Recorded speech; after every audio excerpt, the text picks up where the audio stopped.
না কিছু কিনবো না, কিন্তু দেখতে যাচ্ছি। এখন যাবো কসমেটিকের দোকানে।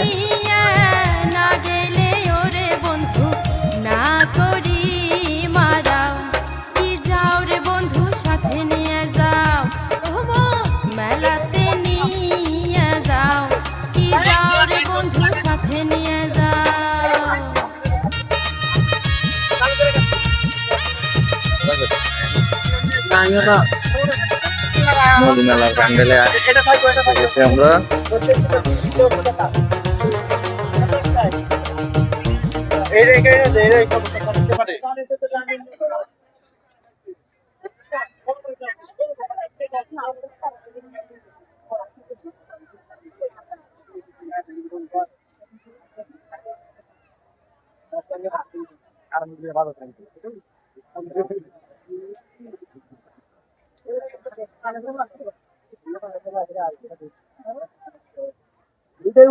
নাম্বারটা শুনতে যাচ্ছে